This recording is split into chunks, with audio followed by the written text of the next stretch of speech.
Hello and welcome back. This is part 2 of module 14 of the entire course of Life Beyond the Ego's Mask. And this module is called Are You Addicted?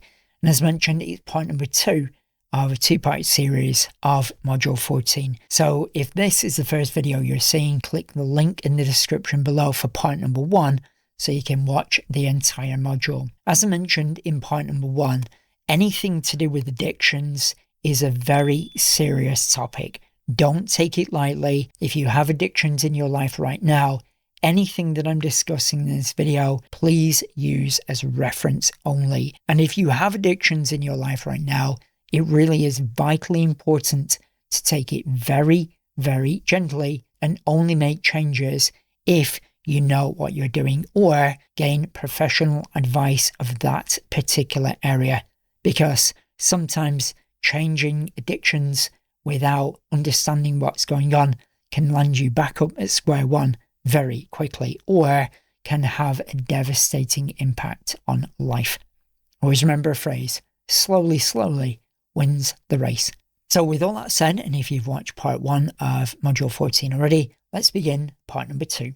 The content or information in these videos is for educational and informational purposes only. If this is the first part of module 14 you're listening to, please stop and go back to part number 1. We are now going to look at 6 potential reasons of why a person may stay addicted to their mask. Notice the words that I'm using there, potential reasons, and may stay addicted to their mask. Because when we're looking at the term around addiction here, it requires a lot of introspection if we're going to get to the bottom of it. Masks and the addiction to masks can be incredibly complex. Everything within the mind has structure. Again, just because we can't see that structure doesn't mean it's not there. But when it comes to addictions, it's absolutely vital that all the steps are taken to work around it. And just to add something in there, if you ever read in a book or an audio training program or anything like that, and you're getting that advice from somebody who does not know your exact situation, does not know your backstory, does not know your history, and they in any way tell you what you should be doing to overcome an addiction, then in my opinion, that is very unprofessional and very dangerous advice. Now, I'm not saying that you should follow what I've just said there or shouldn't. It's your life and your choice. But after working with addictions for many years now, I've seen what can happen if people start messing around with addictions but do not prepare for it first. One analogy that I want to give you is that imagine you're led in bed and it's really dark and your eyes have adjusted to the darkness and you're sat there quite relaxed. And then somebody switches on the light.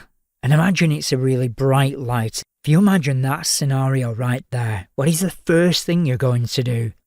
You're going to screw your eyes tightly shut, cover your eyes, and then you're going to hide under the duvet. Why? Because you're trying to protect your eyes from the really bright light. Now, yes, of course, if you're led there in bed and that light suddenly gets switched on, it's going to be overwhelming for your eyes. But what if you do it gradually and let your eyes adjust to that change in light? It's much easier. So keep that in mind all the time when working through with addictions. Sudden changes can be like switching on a bright light in a dark room. The masks and the addiction to the mask is there for a reason. It's your protector self still trying to balance the equation. Which is again why I keep saying all the way through, sudden changes consciously will trigger your protector self to fight back. So the 6 potential reasons that a person could stay addicted to a mask are as follows. We're going to go over an overview first and then we're going to take a deeper look at each one. Reason number 1, it is all that you have ever known. Reason number 2, a lack of psychological knowledge. Reason number 3, it hurts to let go. Reason number 4, keeping up with the Joneses. Now, if you're not familiar with that term, I'll explain more when we get there. Reason number 5, it's easy to stay comfortable. And reason number 6, and one of the most powerful ones of all, there are too many other people supporting the addiction. So first, reason number 1, it is all you have ever known. So imagine a person growing up on a private island where everybody is taught that 2 plus 2 equals 5, just like it was with Joe when he moved to the big city. Now, if that's all they've ever been taught, they're going to believe that is correct, but obviously that doesn't mean it's correct. But there can be so much more around this. People can be born into a culture, and to gain acceptance from that culture, they could have their masks. Anybody that drops below the line into addictions of fight, flight or freeze, and any of those fight, flight or freeze actions could be emotional currency. And we can see this very often where people might get connection through gossip or criticising each other or judging. We can definitely see this on social media. If you look through the comments on some of the posts that are out there, one person will criticise something and then many other people jump on to that person's comment and agree with them, which again is a mask, it's an attack. But if that is all that person has ever known, and they believe that that is the only way that they can get connection, although it is a mask of the conditioned self, they will keep repeating it. And this is why it's so vital when we are studying about emotional education or self-awareness to study lots of different authors, lots of different trainers, because with a broad spectrum of different training methods, it can open our minds to whole new levels.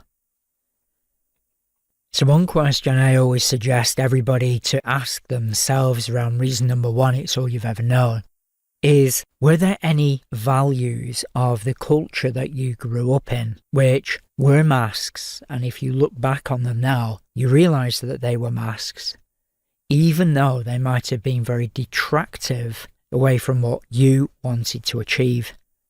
For example, it could be a person growing up in an impoverished environment, which I definitely did, and I actually started feeling guilty about earning money and working less hours. And I felt if I did that, that I would be turning my back on the people that I grew up with. Reason number 2, a lack of psychological knowledge. Now this is obviously something that you're working hard on right now by even listening to this program, and obviously I'm sure you're listening to other programs as well. But how often in life do people ever receive that emotional or psychological education in their school or even university? That is, unless they've specifically asked. But then we've got to take that a level deeper, because is the information that they are learning practical? I mean practical as in, can they apply it to their life for practical benefit? You see, learning the history of Freud's birthday is totally pointless. As mentioned earlier though, this isn't ever to criticise any education system. That education system is doing what it does, but it's also our responsibility to learn about what we want to learn as we leave school. But as another way to look at it, if we haven't received that advice and structure of how to understand ourselves or how to communicate with other people, I always see that it'd be similar to a person who isn't quite too sure how to drive because they've never been taught how to, but then given a top-of-the-range Ferrari or a Lamborghini, for example. As soon as they get behind the wheel of that car and start the ignition, they're going to feel poorly prepared and probably very unsure of the car's ability, and probably very unsure of their abilities to drive that car. And then what happens when they are driving down the road and they are not too sure what to do, and then they may, for example, go into freeze mode and cannot think clearly? But how many of us are expected to just go and drive that car and drive it very successfully? How many of us in this world are expected to have a, quote, successful life, but we've never been taught how to understand ourselves? Yet still, we are expected to have a successful life. And as we know, there are many people in this world who are doing their very best just to make it through each day, but feeling very overwhelmed at the same time. Okay, reason number 3 that a person could stay addicted to their mask: it hurts to let go. Now, letting go of an addiction in any area can create a pain or discomfort within the mind unless some replacement measures or to rebalance the trauma are put in place. Even then, working through that can sometimes be a challenge.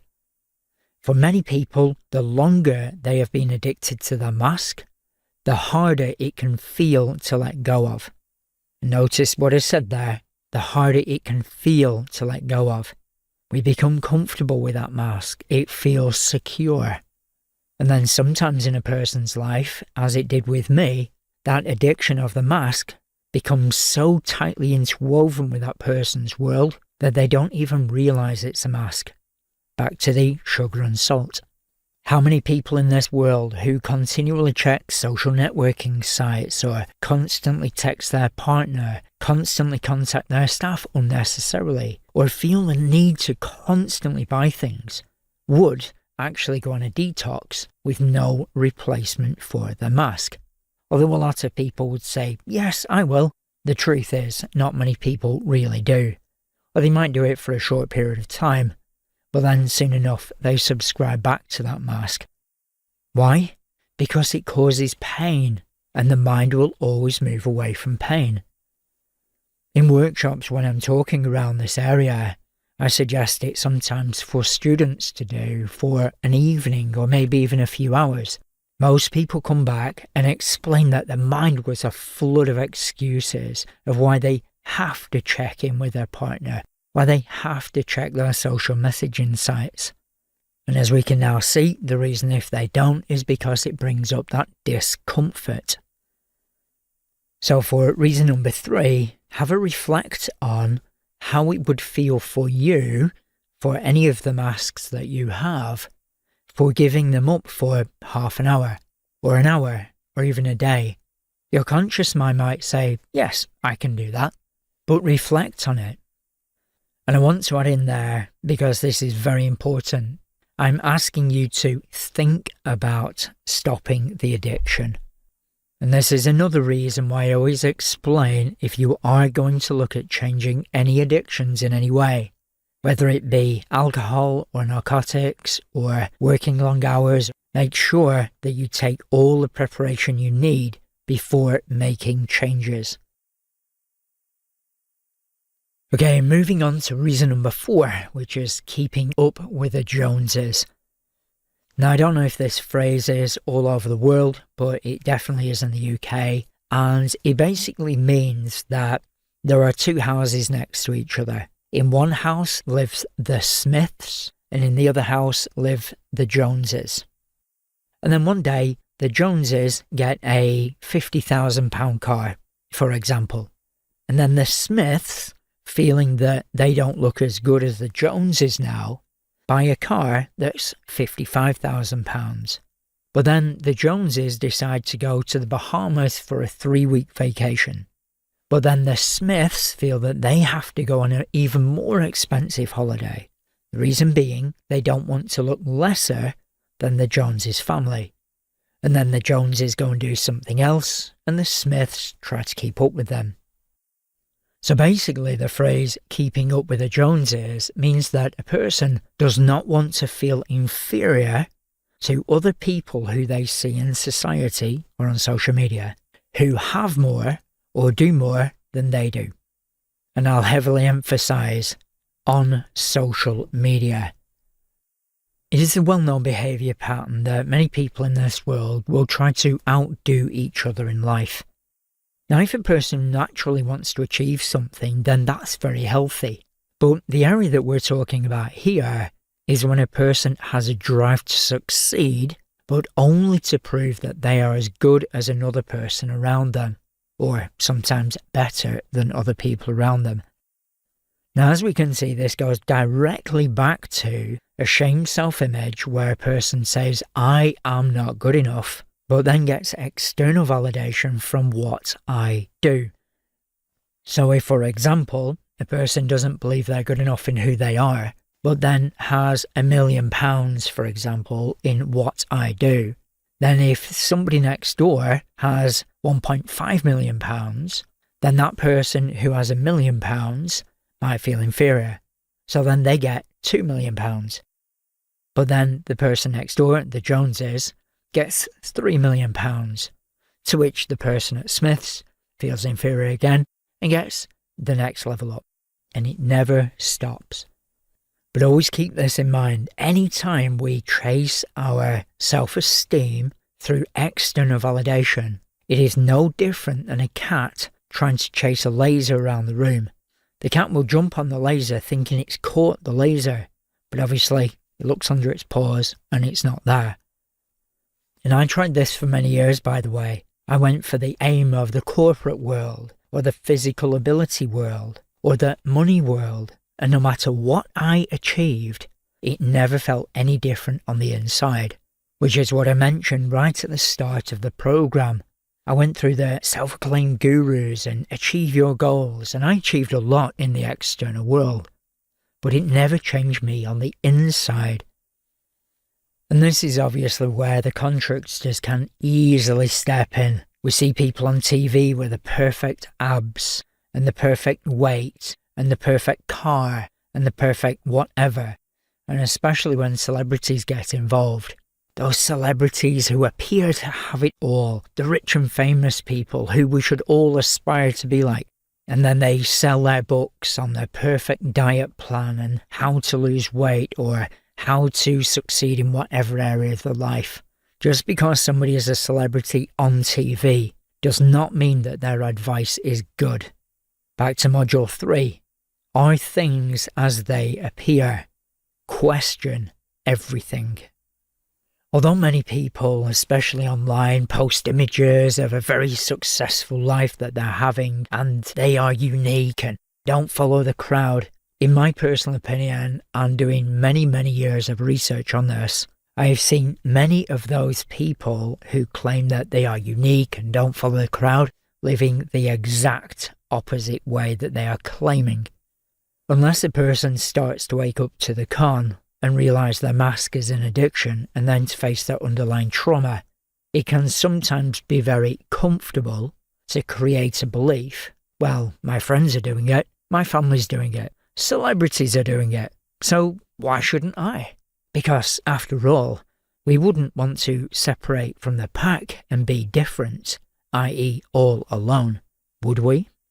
But then we can tie that back to reason number 1, it's all we've ever known.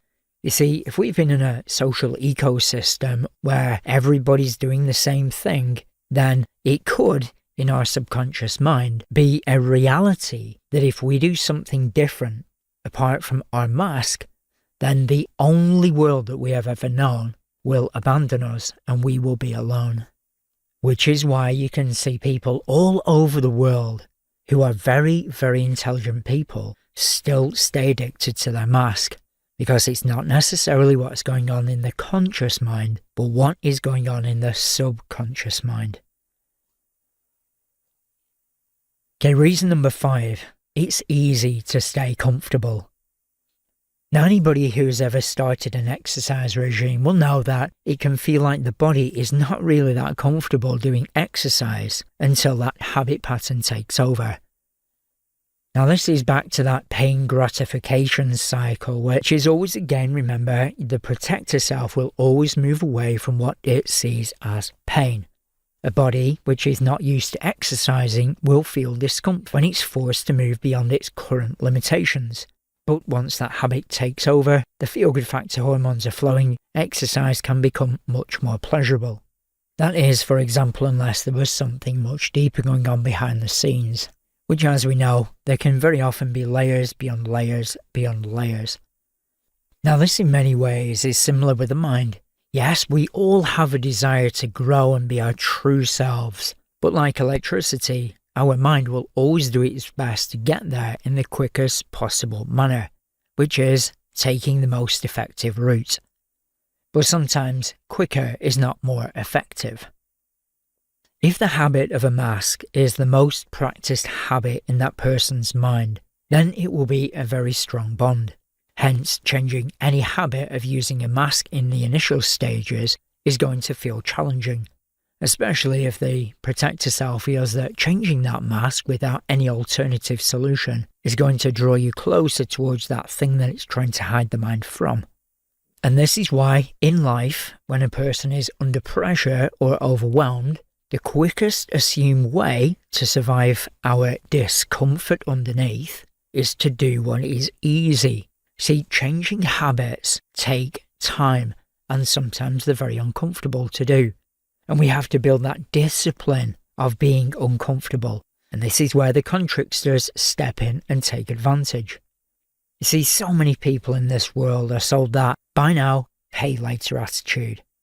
We've all seen the adverts. Lose 10 pounds of body fat in 1 week with only 10 minutes of exercise whilst eating whatever you like.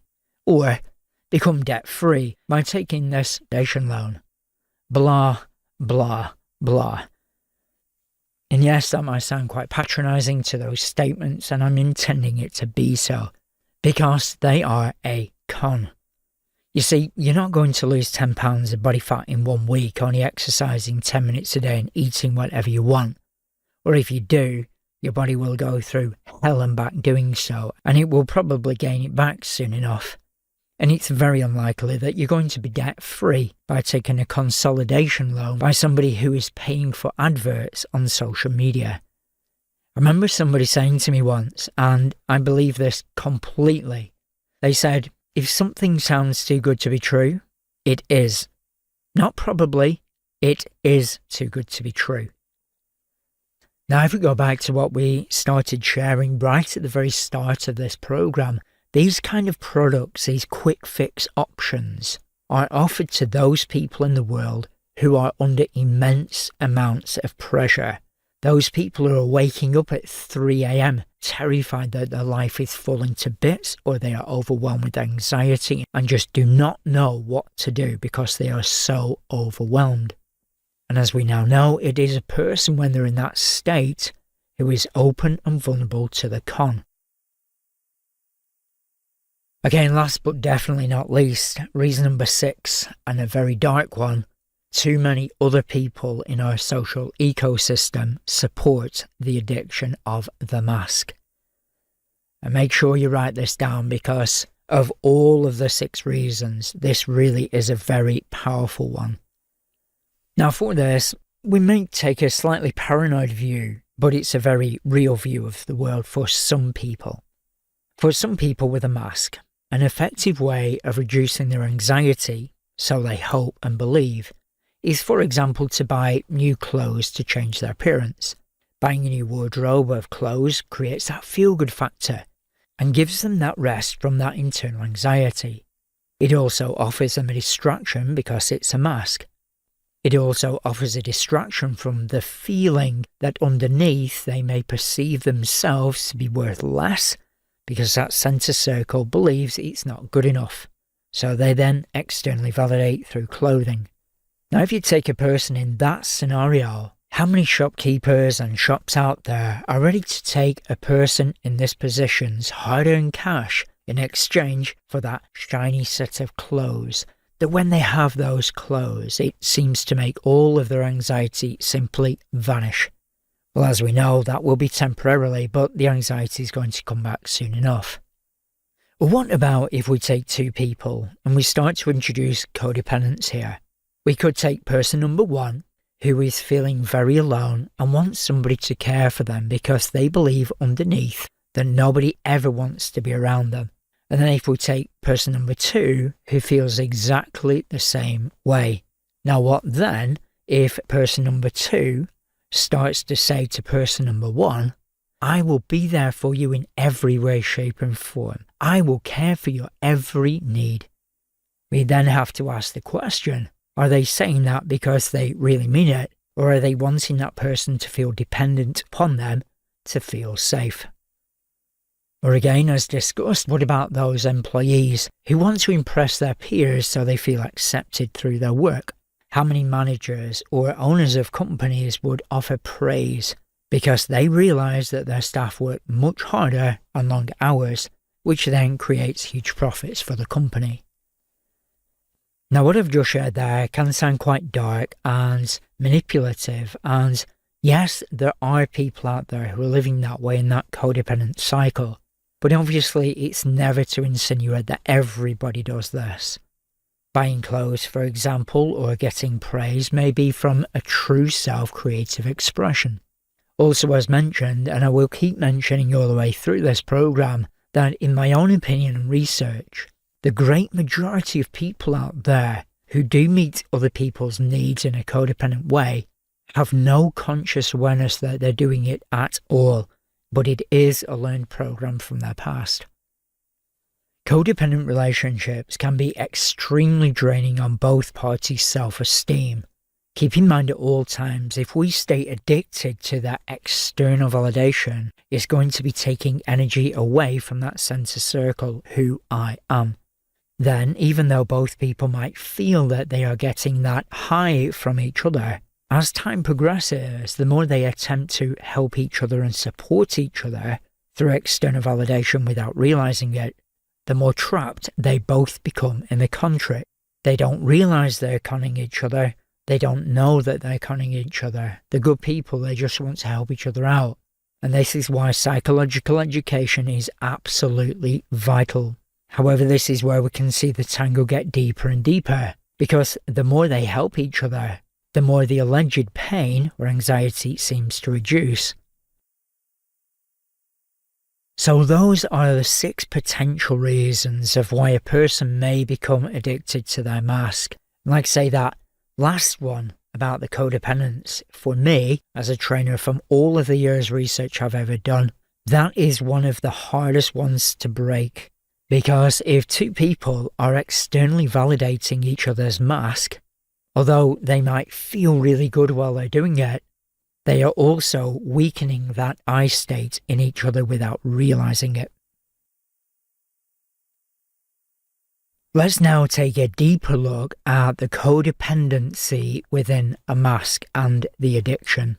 Now, I want to emphasize again that the vast majority of people who are caught up in the con and projecting it onto each other, most people are not aware of what they're doing. So they have that deeper trauma underneath, and then they create a mask. And then that mask is to cover up that trauma. And then that mask could be codependently linked with other people's masks who are also in a state of trauma. So very often this codependent con and mask addiction is going on behind the scenes in a subconscious world.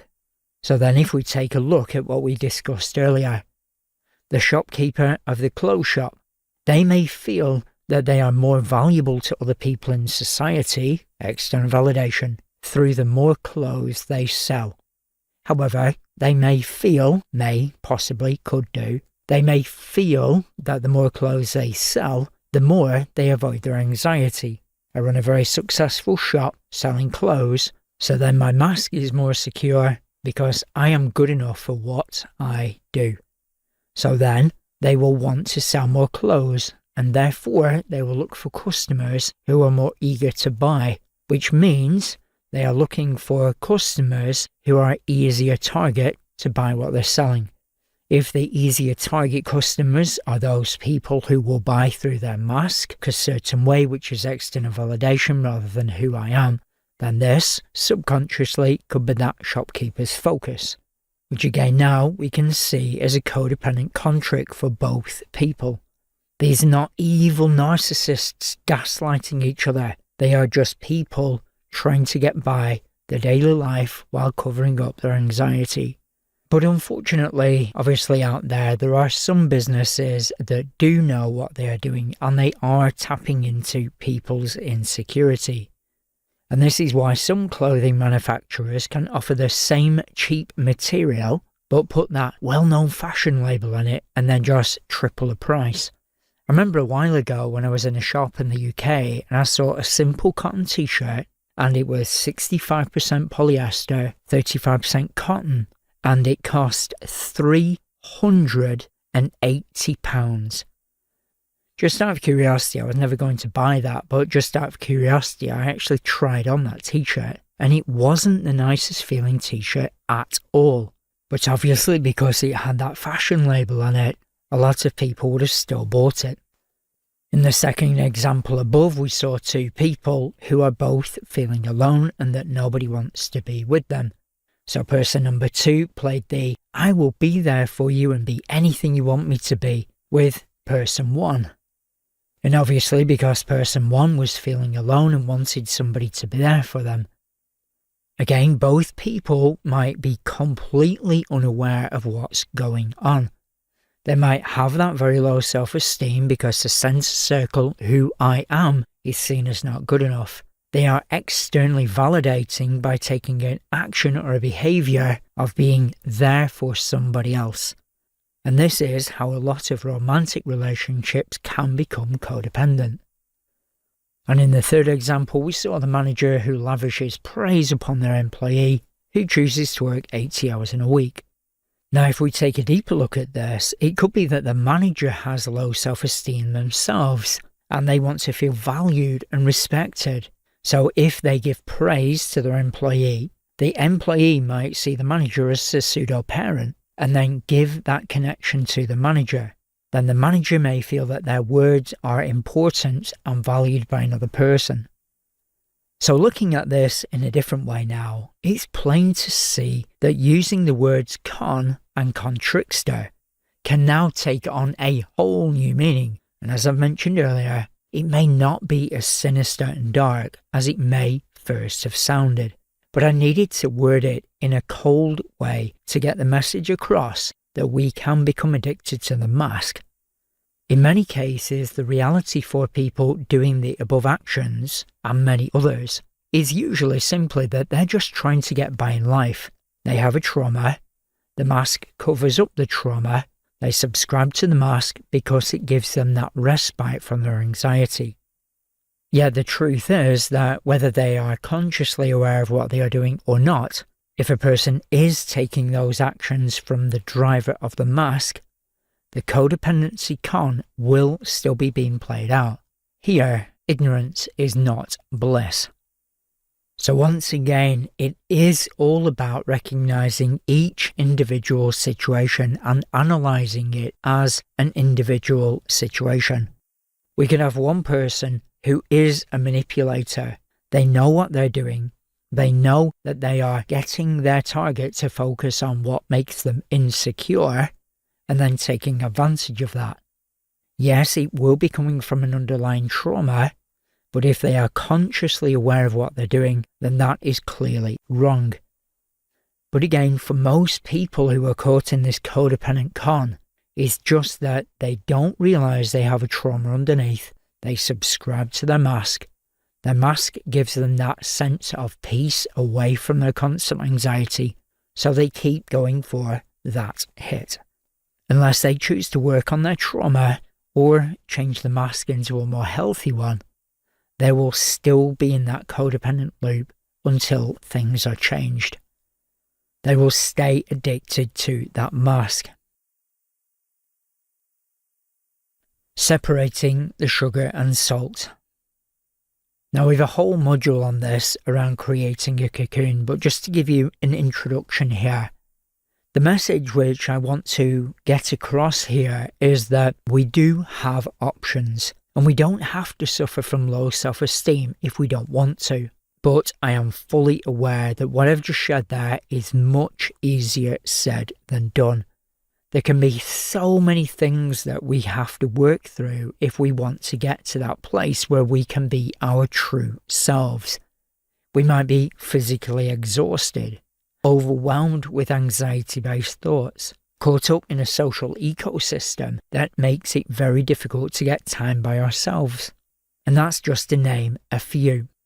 But if we work through the process in the right way for us, the end result can be that we don't have to suffer from a sense of guilt if we choose to say no to something that we don't want to do.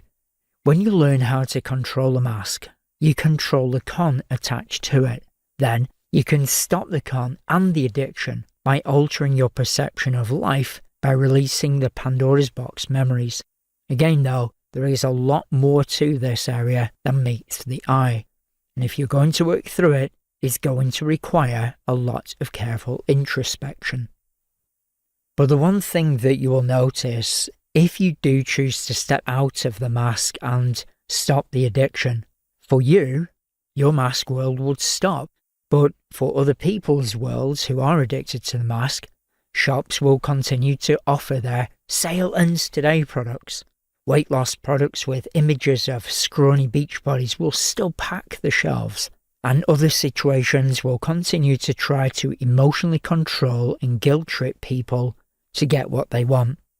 Life for everybody else wearing the mask will be exactly the same. If you let go of your own mask and start functioning from your true self, life for everybody else wearing the mask will be the same. If you always do what you've always done, you will always get what you've always got. But the one difference will be in your world. When you create that balance between your subconscious and conscious mind, you won't need a mask to hide pain, because you won't be reacting anymore. If you get to that stage, you will no longer be able to be guilt-tripped, manipulated, or conned. In the story of the sugar and salt from the introduction, it was the salt that gave power and energy, but the sugar took it away and made life a lot more difficult for the king and queen. But if the mask has been mixed together in your world for so long, how would you even know the difference unless you start to reflect upon that? The sugar is the con. The salt is your freedom of choice. Keep in mind at all times, if the emotional pain is too great for your protector self, the protector self will always seek the quickest end to pain. And if that's your mask, it will turn to your mask. And if that mask is buying a £40,000 car or desperately craving the praise from your manager, then the check is signed or the extra hours are worked. Another con that we have to look at though is that sugar tastes so very nice. Remember that we looked at before on the reasons that we can sometimes stay addicted to the mask. Sometimes it can be uncomfortable to give up, meaning that our mask can be very, very comfortable. But to share a question that I asked myself when I started to realise this, what if I don't want to give up on the addiction of my mask? What will I lose? And the answer was my freedom of choice. A refusal to give up on the addiction to external requirements or what I do that is driven from low self-esteem will take away your freedom of choice. And remember, every time we subscribe to that what I do, instead of strengthening the who I am, it makes your self-esteem weaker. Now from the outset, the phrase freedom of choice may not sound too serious, but take a moment to really think about this. Number 1. Your Pandora's box mind is suppressing an emotion which it feels is too much for you to cope with. Again, that could be trapped in time. You might easily be able to cope with it now, but if your protector self still thinks you're maybe 5 years old, it will keep suppressing it. Number 2. While it's suppressed, it will create distorted images upon your internal cinema screen. Number 3. Your protector self will then begin to react to these distorted images to protect you, going into fight, flight, or freeze, which is the mask. Number 4. Your internal physical stress will constantly be released and grow due to the confusion of your protector self keep reacting to these old internal images. Number 5. Your protector self will then aim to conceal your physical stress by the use of the mask, a distraction technique. Number 6. Whilst the emotional pain at stage 3 of the self-esteem recovery model remains suppressed within the mind, the protector self will continue to trigger the mask. Number 7. If we then consciously attempt to change that habit pattern of the mask covering up the deeper trauma, your protector self will then see that as a threat, believing your conscious mind is actually going to bring you harm. Number 8. Eventually your conscious mind will be overpowered and the mask will be back in control. Did it just come to your attention that I've said this many times already through the program? Well, that's because I have said it many times throughout the program. Repetition really is key here. But what if you're still not convinced about what I just shared there? Well, what about the workaholic who says they will change and make a choice to work less, only to be back in their overworked state after 3 weeks? Or what about the compulsive dieter who loses weight only to gain it back year after year? They lose it, they gain it, they lose it. This is where the term yo-yo dieting comes from. Or what about the narcotic drug addict who promises their children that they will never touch it again, but they end up using again? Or what about the millions of people who set New Year's resolutions only to quit by February? Or what about the person with social anxiety who visualizes and meditates about having high levels of confidence, but within a month feels like they failed miserably because they haven't changed? Or what about the sex addict who still chooses to accept sexual offers from other people even though they may contract a life-threatening STI? Or what about the millions of people who aim to give up smoking with willpower, but weeks later or even days later start smoking again? Or what about the person who really wants to be in a relationship but keeps choosing the wrong person? Now, I'm sure you can see that I could go on and on and on about these experiences, but I think you get the message across. As we can see now, that list could be endless. So back again to the freedom of choice. The person may not consciously want to do any of the actions that we've just gone through above, but they feel subconsciously compelled to. And this is because, as with any addiction, there is always an anxiety that one day that external requirement, or the mask which hides perceived low self-worth, will disappear and not be able to protect them. And then the very thing that they are subconsciously reluctant to face will be laid bare for the entire world to see. And in most cases, a person may not consciously be aware of what that deep underlying trauma is. They may just feel a deep sense of dread. Underneath it could be, I have to check my emails 100 times a day, or I will have to listen to the anxiety that people don't want to talk to me. Or, I have to work 70 hours a week, or people will think I'm lazy. Or, I have to spend all my money on weight loss products because I am anxious of people that will reject me because of my physical shape.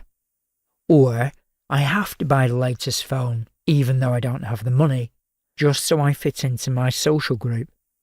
Or, I have to run my own business and be self-employed as opposed to being employed, so people see me as a leader. And just to add in there, I've been self-employed for many, many years now, and although a lot of people say they want to run their own business, there's a lot of people who go self-employed and come crashing down because they have not prepared. So just a word of advice there. Running your own business requires a lot of preparation. It's not just so easy just to go, I'm going self-employed. Or what about the person who says, I have to have sex with many, many people, even though I don't want to, just so I feel wanted? And I've obviously mentioned there about sex a couple of times, and the reason I just want to share that is because having physical sex with a person, the act of having sex with another person, can sometimes be totally emotionally disconnected. But a person might feel that having sex with somebody might make the other person want them more. There's a big difference between having sex with somebody and making love. Or what about the person who says, I have to listen to every friend I have pour their heart out, or they may think I'm ignorant? Or, I have to please my partner, or they may leave me. Or, I have to stay in this job, even though I hate it, because if I leave, I will be letting the team down. So on that list there, we can see the I have to or else. And as a suggestion, reflect on that. If you do have any addictions in your life, or you're doing things that you don't necessarily want to do and find it difficult to give them up, have a reflect on that phrase, I have to or else.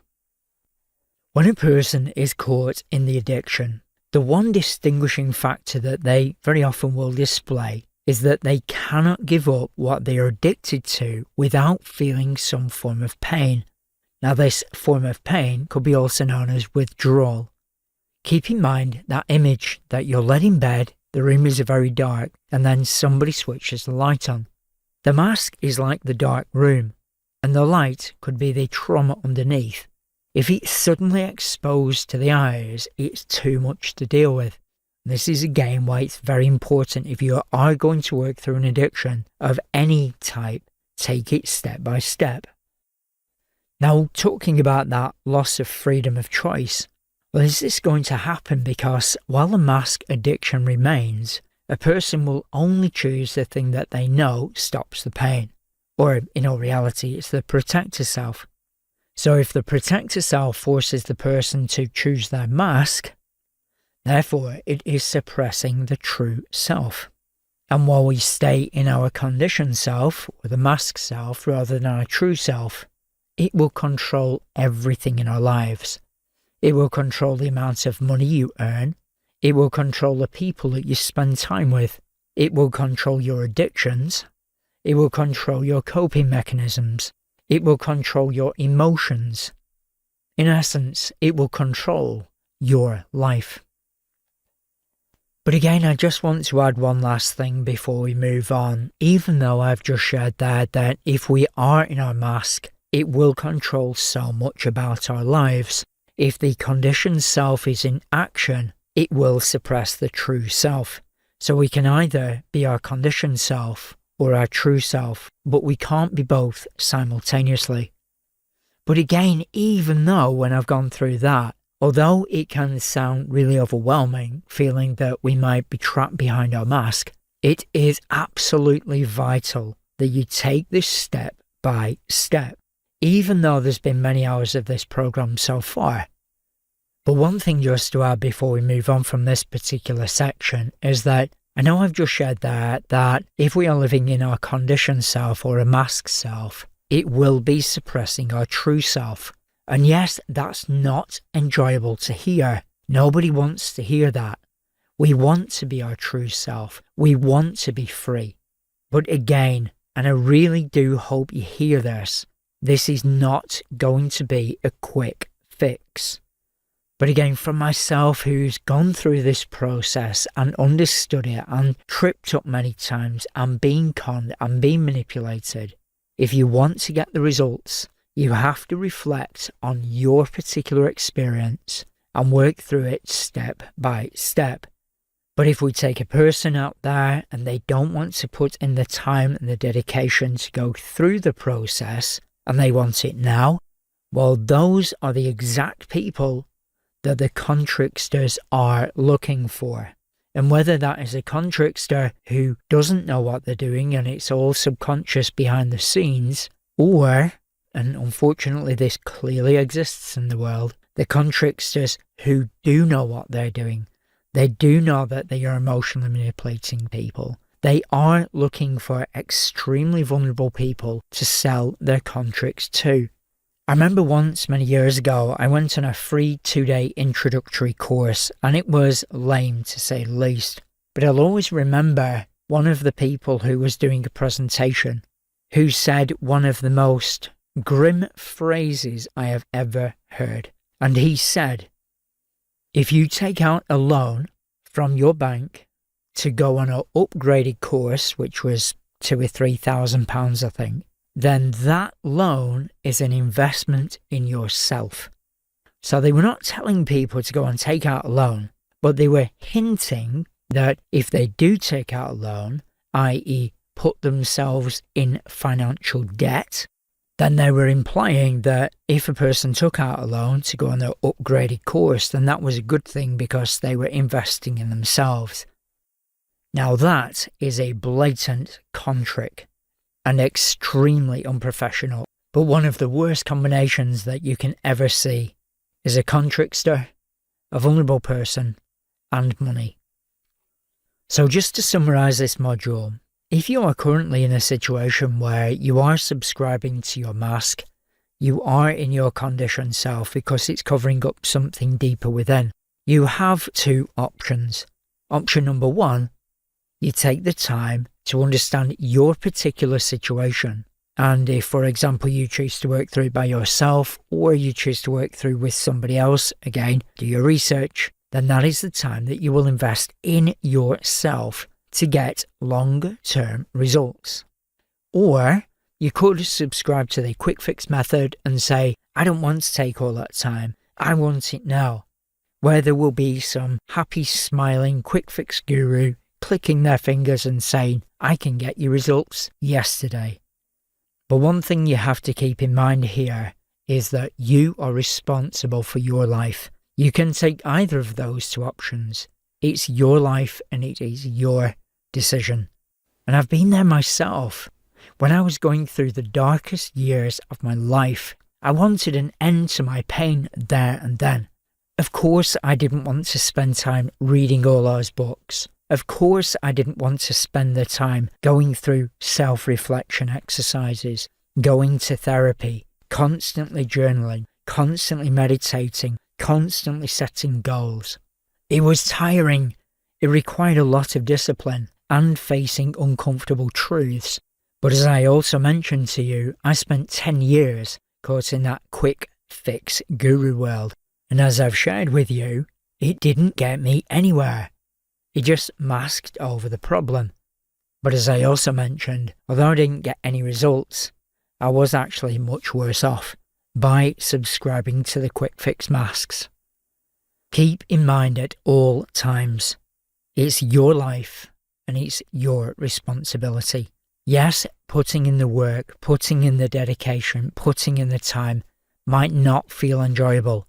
You could be in the same place that I was, physically exhausted, completely overwhelmed with anxiety.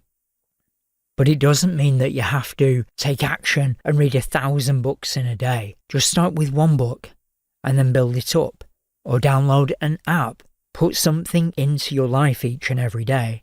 Like I say, positive thinking using quotes, getting a goal folder. These can be very valuable techniques to start with. Yes, as we've mentioned, only doing these will not get permanent long-term results, but they can be a very powerful way to start. Okay, so we've now reached the end of module number 14, Are You Addicted? And again, this can be a very, very sensitive topic. If you are carrying an addiction in some way, shape and form in your life right now, and you are going to work through it to eventually let go of it, make sure you do your preparation. We're going to be covering different techniques when we go into the Building the Cocoon module, but I want you to keep that visual image in mind. You're laid in bed in a dark room. If you suddenly let go of an addiction, it can be exactly the same as turning on a really bright light. And as we know, the first thing that you want to do is close your eyes and try and hide under the duvet. As a friend of mine once said, slowly, slowly wins the race. So stop the training now and go over all of the notes that you've made through this particular module and then cross-reference them with all of the prior modules as well. At this moment in time, you might not want to take action. It might be just that you observe everything first and then go back to take action. But always do what feels comfortable for you. Hey, hello and welcome back. And that is the end of module number 14 of Life Beyond the Ego's Mask. And this module is called, obviously, Are You Addicted? So you've obviously got access on here to 3 of the modules. Module number 3, which is Are Things As They Appear, which is all about, are people living their best life when they're claiming that it is? Then relating to module number 9, which is the peer idolization scale, of how we are taught when we are younger to give automatic authority, even though that person might not have the best interests in heart for us and be blatantly manipulating us. But we might actually be in a trauma loop with them, allowing their emotional manipulative behavior to have so much power over us because we are caught in a codependent loop.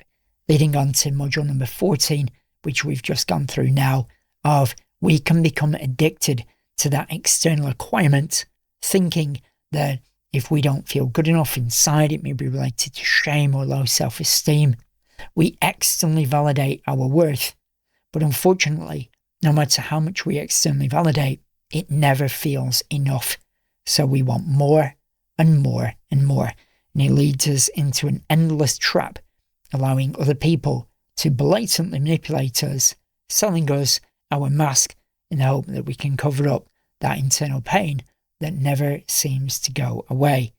It can go away if you know what you're looking for, but that is fully explained in Life Beyond the Ego's Mask, the full course. So if you want to gain full access today to the entire course of Life Beyond the Ego's Mask, or the full 18 modules and the full coaching program, feel free to click the link in the description below and it will give you full details and, again, instant access. So with all that said, I really do hope these 3 modules have been really supportive to you on your journey, and any comments you have, any thoughts or reflections, feel free to put them in the comments below. I always say on all of my videos that you never know, a concept that you have, a perspective you have of something that you've picked up in any of the videos that I make could change somebody else's life for the better forever. And imagine how good that could feel, knowing that you've changed somebody's life for the better forever, even though you may never even meet them. They could be across the other side of the world, but you've impacted their life anyway, because you chose to share your thoughts and views.